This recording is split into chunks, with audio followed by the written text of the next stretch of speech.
and we're straight back into the action. It's been non-stop all day, and we get more.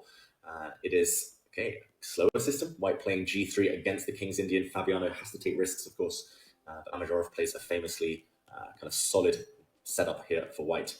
And it will be up to Fabiano, who's kind of, I mean, you know him better than me here, Robert, but I don't think a habitual King's Indian player. He doesn't play these types of positions too often, but taking risks. He started playing them in recent years, and he chooses his moments when he feels like he needs to win, or he's playing an opponent that may not be expecting it.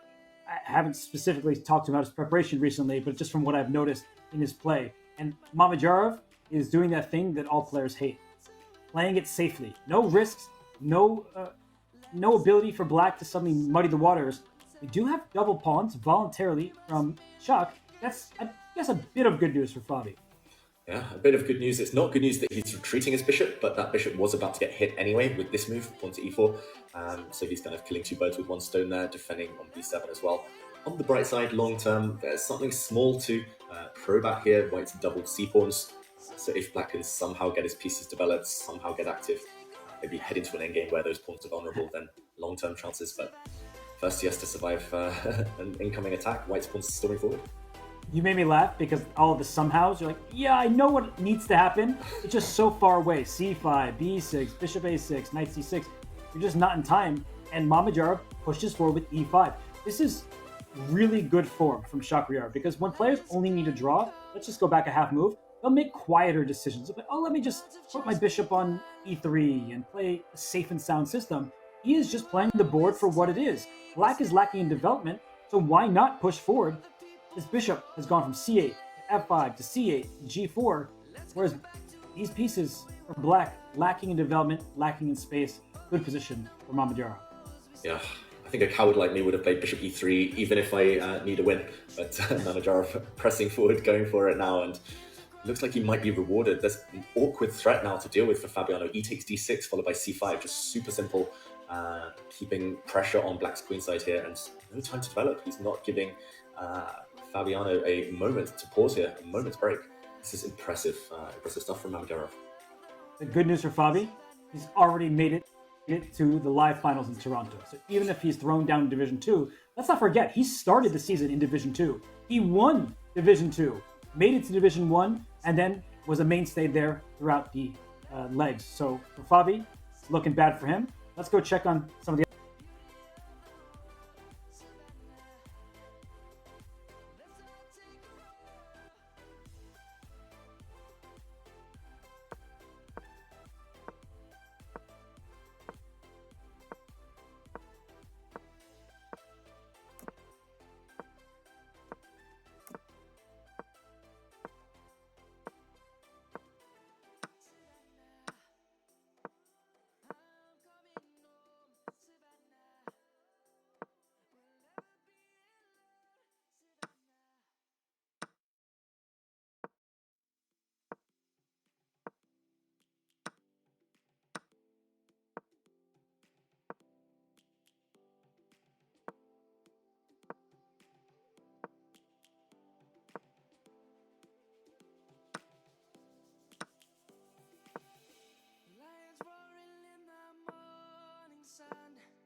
searching for a longer day.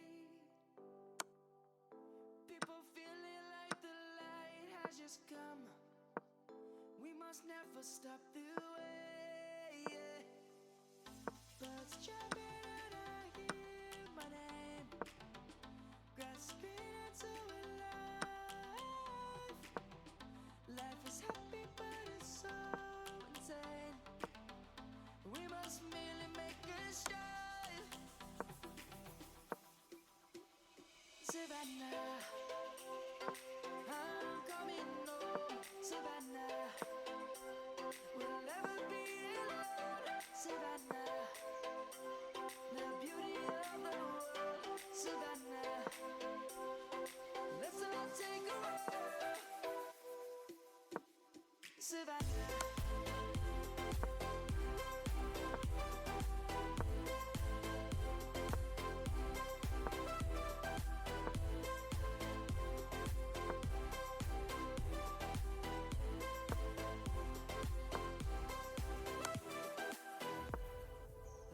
is gonna come.